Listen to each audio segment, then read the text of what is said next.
అదరగొట్టే కారం రంగు రుచి ఆచి కారం పొడి. పండగొచ్చింది, అందరూ పల్లెల్లోనే ఉన్నారు. ఇప్పుడే మంచిగా చేసుకొని స్థానిక సంస్థల ఎన్నికల్లో గెలిచేయాలనే ఆలోచనలో ఉన్నారు చాలా మంది స్థానిక సంస్థల ఎన్నికల అభ్యర్థులు.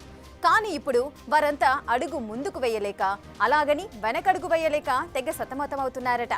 కారణం స్థానిక సంస్థల ఎన్నికల్లో బీసీలకు 42% రిజర్వేషన్ ఇస్తామనే ఓ జీవో. ఇప్పుడు ఈ అంశం తెలంగాణ పాలిటిక్స్ ను షేక్ చేస్తోంది. ఇప్పటికే ఎలక్షన్ కమిషన్ నోటిఫికేషన్ రిలీజ్ చేసినా అసలు ఎన్నికలు జరుగుతాయో లేదో అనే డౌట్ చాలా మందిది. దీనికి తగ్గట్టుగానే విపక్షాల నేతల స్టేట్మెంట్స్ కూడా ఉన్నాయి. అసలు ఈ డౌట్ ఎందుకు వచ్చింది, దానికి కారణాలేంటి? రోజు రోజుకు రాజుకుంటున్న స్థానిక ఎన్నికల రగడ. ఎన్నికలు జరుగుతాయా లేదా అనే దానిపై కన్ఫ్యూజన్. రిజర్వేషన్ల విషయంలో కోర్టు తీర్పుపైనే ఆధారపడ్డ భవితవ్యం. తెలంగాణలో ఇప్పటికీ స్థానిక సంస్థల ఎన్నికల నగారా మోగింది. షెడ్యూల్ కూడా విడుదలైంది. ముందుగా ఎంపీటీసీ, జెడ్పీటీసీ ఎన్నికలు, ఆ తర్వాత 3 దశల్లో గ్రామ పంచాయతీ ఎన్నికలు నిర్వహించాలని రాష్ట్ర ఎన్నికల సంఘం నిర్ణయించింది. దీనికి తగ్గట్టుగా తేదీలను కూడా ప్రకటించింది. కానీ ఇప్పుడు తెలంగాణ వ్యాప్తంగా ఓ అయోమయ పరిస్థితి నెలకొంది. ఎన్నికల సంఘం షెడ్యూల్ విడుదల చేయడం బాగానే ఉంది, కానీ దానికి తగ్గట్టుగా ఎన్నికలు జరుగుతాయా లేదా అనే ప్రశ్నలు తెరపైకి వచ్చాయి. కారణం 42% బీసీ రిజర్వేషన్లు. ఇప్పటికీ ఈ ఈక్వేషన్లపై రెడ్డి జాగృతి హైకోర్టును ఆశ్రయించింది. మాధవరెడ్డి అనే వ్యక్తి ఈ రిజర్వేషన్లకు వ్యతిరేకంగా హైకోర్టులో పిటిషన్ వేశారు. రిజర్వేషన్ కోటా 50% దాటడంపై హైకోర్టులో హౌస్ మోషన్ పిటిషన్ దాఖలైంది. అక్టోబర్ 8కి విచారణ వాయిదా పడింది. అక్టోబర్ 9 నుంచి నామినేషన్ల ప్రక్రియ మొదలు కానుంది. అయితే 9వ తేదీన ఈ ప్రక్రియ మొదలవుతుందా లేదా అనేది ఆ రోజు కోర్టు ఎలాంటి తీర్పు ఇస్తుందనే దానిపైనే ఆధారపడి ఉంది.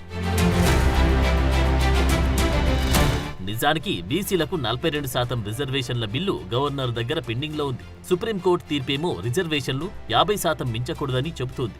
కానీ కాంగ్రెస్ ప్రభుత్వం బీసీలకు 42% రిజర్వేషన్లు ఇస్తూ ఉండడంతో 50% కోటా దాటుతుంది. అందుకే ఈ డైలమా ఏర్పడింది. గతంలో బీహార్లో కూడా ఇలానే రిజర్వేషన్లు పెంచితే సుప్రీంకోర్టు కొట్టేసింది. తమిళనాడులో మాత్రం రిజర్వేషన్లు అమలవుతున్నాయి. ఇవన్నీ పక్కన పెడితే విచారణ సమయంలో హైకోర్టు స్పందించిన తీరు కూడా ఎన్నికలు జరుగుతాయా లేదా అనే అనుమానాలు పెంచాయి. బీసీ బిల్లు గవర్నర్ దగ్గర పెండింగ్లో ఉండగా ఉత్తర్వులు ఎలా ఇస్తారని ప్రభుత్వాన్ని ప్రశ్నించింది కోర్టు. ఇప్పుడు విపక్ష నేతలు కూడా ఇదే ప్రశ్నను తెరపైకి తీసుకొస్తున్నారు. బీజేపీ ఎంపీ ఈటెల రాజేందర్ స్థానిక సంస్థల ఎన్నికలపై కీలక వ్యాఖ్యలు చేశారని చెప్పాలి. స్థానిక పోరు ఇప్పుడు ఉండకపోవచ్చు. అభ్యర్థులు తొందరపడి ఖర్చులు చేయకండి అంటూ సూచనలు చేశారు. అంతేకాదు బీసీలకు 42% కోటా పేరుతో కాంగ్రెస్ ప్రభుత్వం డ్రామా ఆడుతున్నట్టు ఫైర్ అవుతున్నారు. బీసీ రిజర్వేషన్లు ప్రకటించి, ఎన్నికల షెడ్యూల్ మీరు ప్రకటించి, ఇవాళ మీరు అంటున్నారు మీరు ఎవరు కూడా కోర్టుకు వెళ్ళకండి అని చెప్పి అప్పీల్ చేస్తున్నాం అంటే ఇది నిలవదని నీకు అర్థమైపోయిందా? చెప్పండి. ఒక ఆయన అంటాడు మీరు 20వ తారీఖు నాడు కోర్టు తీర్పు తర్వాతనే ఎన్నికల నోటిఫికేషన్ వస్తారంటున్నావు. నేను చెప్పడం కాదు, మేము కన్ఫ్యూజ్ చేస్తలేము. మేము 42% బీసీ రిజర్వేషన్ కావాలంటున్నాము. మేము ఎర్లీగా స్థానిక సంస్థల ఎన్నికలు జరగాలంటున్నాము. కానీ ప్రజల్ని కన్ఫ్యూజ్ చేయకండి. ఇది డ్రామా కంపెనీ కాదు. ఎందుకంటే ఇది లక్షల మంది రేపు పోటీ చేయబోతున్నారు. ఇదే నిజమై కోర్టు తీర్పు ప్రభుత్వానికి వ్యతిరేకంగా వస్తే చట్ట ప్రకారం బీసీ రిజర్వేషన్లు అమలు చేయకుండానే ఎన్నికలు జరపాలి. బీసీ కోటా అమలయ్యాకి ఎన్నికలు అనుకుంటే లోకల్ పోరు మరోసారి వాయిదా పడే అవకాశం ఉంటుంది. కానీ ఎన్నికలు జరిగి తీరుతాయంటున్నారు టీపీసీసీ చీఫ్ మహేష్ కుమార్ గౌడ్. కాంగ్రెస్ ప్రభుత్వం బీసీల పట్ల వారిని రాజకీయ, విద్య, ఉద్యోగ రంగాల్లో అభివృద్ధి చేయాలన్న చిత్తశుద్ధికి ఇది నిదర్శనమన్నారు. అన్ని వర్గాలు సహకరించి రిజర్వేషన్లు అమలయ్యేలా చూడాలని విజ్ఞప్తి చేస్తున్నారు ఆయన. ప్రతిపక్షాలు మొదటి నుంచి కూడా ఈ 42% రిజర్వేషన్లో మొఖాలు అడ్డొస్తూనే ఉన్నాయి.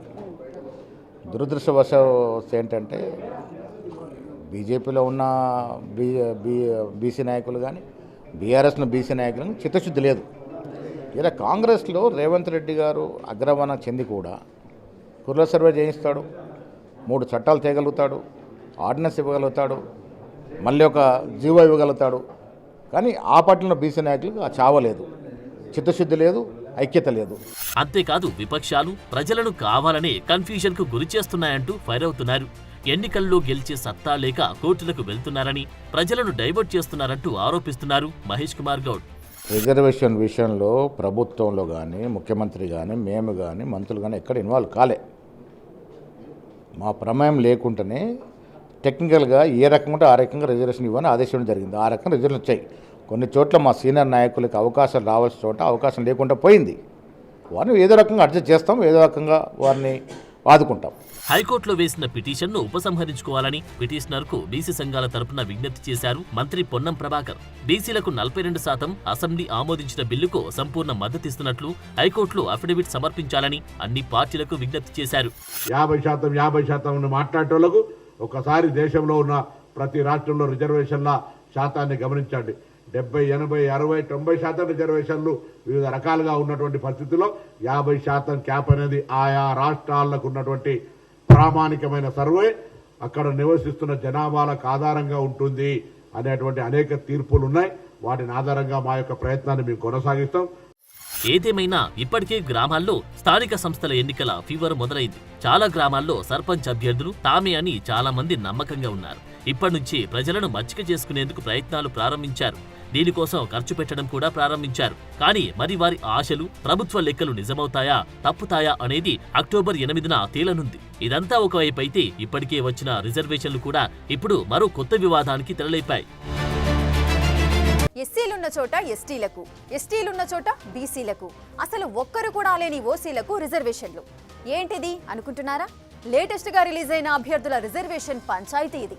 ఇప్పటికే జరుగుతున్న బీసీ రిజర్వేషన్ రచ్చపై క్లారిటీ రాలేదు. కానీ అంతలోనే అభ్యర్థుల రిజర్వేషన్ లిస్టు కొత్త మంటలను రాజేస్తోంది. అసలేంటి వివాదం? ఎక్కడెక్కడ ఈ వివాదాలు నెలకొన్నాయి? దీనికి అధికారులు చెబుతున్నదేంటి? అధికార పక్ష నేతలు చెబుతున్న సమాధానమేంటి? ఈ సమస్యను ప్రభుత్వం ఎలా పరిష్కరించబోతోంది?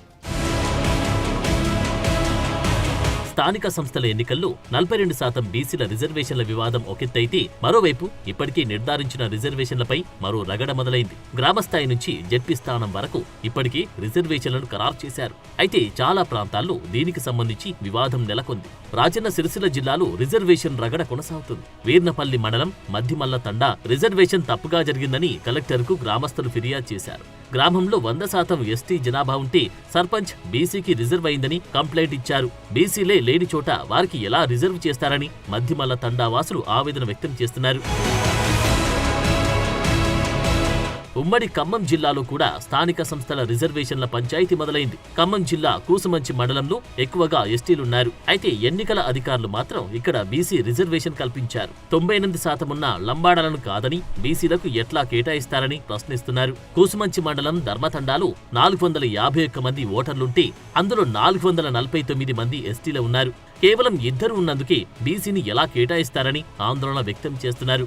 ఇటు మంగలి తండాలు సర్పంచ్ బీసీ మహిళకు కేటాయించారు. ఇక్కడ 838 మంది ఓటర్లలో ఒకే ఒక్క బీసీ మహిళ ఉంది. దీంతో ఇక్కడ ఏకగ్రీవంగా ఎన్నుకునే అవకాశం ఏర్పడింది. తిరుమలాయపాలెం మండలంలో లాల్సింగ్ తండా సర్పంచ్ పదవి బీసీ మహిళకు రిజర్వ్ అయింది. ఇక్కడ 624 మంది ఎస్టీలుంటే కేవలం 4 బీసీ ఓటర్లున్నారు. 2 అత్తా కోడళ్లున్నారు. వీరిలో పద్మ అంగన్వాడీ టీచర్ అవడంతో గౌతమి సర్పంచ్ గా ఏకగ్రీవమయ్యే ఛాన్స్ ఎక్కువగా ఉంది. నల్గొండలో కూడా స్థానిక సంస్థల రిజర్వేషన్లు కొన్ని చోట్ల గందరగోళానికి దారితీస్తున్నాయి. ఎస్సీ ఎస్టీలు లేని చోట్ల అదే సామాజిక వర్గానికి సీటు కేటాయించారు. పంచాయతీ తేల్చుకోలేక తలలు పట్టుకుంటున్నారు స్థానిక నాయకులు. దామరచర్ల మండలంలో ఉన్న తండాలు సర్పంచ్ బీసీలకు రిజర్వ్ అయింది. బట్ ఇక్కడ ఒక్క బీసీ అభ్యర్థి లేని పరిస్థితి నెలకొంది. తండాల నుంచి నామినేషన్ వేసేందుకు బీసీలు కరువయ్యారు. దీంతో ఇక్కడ కన్ఫ్యూజన్ ఏర్పడింది. మంచిర్యాల జిల్లా వేమనపల్లి మండలం రాజారంలో ఎస్సీలు లేకున్నా అదే సామాజిక వర్గానికి రిజర్వేషన్ కేటాయించారు. అయితే 2019లోనూ ఇదే సీన్ రిపీట్ కావడంతో రాజారంలో సర్పంచ్ ఎన్నిక జరగలేదు. గతంలో సర్పంచ్ ఎన్నికను బహిష్కరించారు. దీంతో పంచాయతీ అధికారులే పాలనను కొనసాగించారు. గత 5 సంవత్సరాలలో రాజారం ప్యూర్ ఎస్టీ ఉంది. కావున ఇక్కడ ఎస్సీలు ఎవరు లేరు. ఎస్సీ రిజర్వేషన్ రావడంతో గత 5 సంవత్సరాలలో కూడా రాజారం గ్రామ పంచాయతీలో ఎన్నికలు నిర్వహించలేదు. దాని స్పెషల్ ఆఫీసర్ పంచాయతీ సెక్రటరీ వారే దాన్ని నడిపించడం జరిగింది. ఈసారి ప్రజాపాలన అంటూ కాంగ్రెస్ ప్రభుత్వం వచ్చింది కనుక ఇక్కడ ఎస్సీ క్యాండిడేట్లు ఎవరు లేకున్నసరికి మళ్ళీ ఎస్సీ రిజర్వేషనే రావడం జరిగింది. ప్రభుత్వం దీన్ని దృష్టిలోకి తీసుకొని ఇక్కడున్న ఎస్టీ క్యాండిడేట్లకే టికెట్ ఇవ్వాలని కోరుకుంటున్నాను. నిర్మల్ జిల్లా పెమ్మి మండలం వేణునగర్లో 100% ఎస్టీలు ఉండగా బీసీలకు రిజర్వేషన్లు కేటాయించడంతో వ్యతిరేకత మొదలైంది. అలా ఎలా కేటాయిస్తారంటూ ఎస్టీలు అధికారుల తీరుపై మండిపడుతున్నారు. నా పేరు రమేష్, అది వేణునగర్ పెమ్మి మండల్ నిర్మల్ డిస్ట్రిక్ట్. మాది టోటల్ ఎస్టీ పాపులేషన్ ఉంది. మా జీపీలో ఇంతకుముందు కూడా జనరల్ ఎస్టీ ఉండే. ఇప్పుడు బీసీ వచ్చింది, బీసీ ఓటర్లు ఒక్కరు కూడా లేరు, ఇల్లు లేదు, ఏం లేదు. మాకు ఈ బీసీ క్యాన్సిల్ చేసి ఎస్టీ రిజర్వేషన్ ఇవ్వాలని డిమాండ్ చేస్తున్నారు. ఇప్పటికే ఈ రిజర్వేషన్ల కేటాయింపు అంశం కాంగ్రెస్ పెద్దల వరకు వెళ్లింది. ఈ రిజర్వేషన్ల కేటాయింపుల్లో సీఎంతో సహా ప్రభుత్వ పెద్దలు ఎవరు జోక్యం చేసుకోలేదని, స్థానిక అధికారులే రూల్స్ ప్రకారం రిజర్వేషన్లను ఖరారు చేశారంటూ క్లారిటీ ఇస్తున్నారు. ఏదేమైనా తెలంగాణలో జరగబోయే స్థానిక సమరంలో రిజర్వేషన్ల పంచాయతీ కొనసాగుతుంది. పదవులపై ఆశలు పెట్టుకున్న నేతల అంచనాలు తారుమారవుతున్నాయి. మరి దీనిపై ప్రభుత్వం ఎలాంటి చర్యలు తీసుకుంటుందో చూడాలి.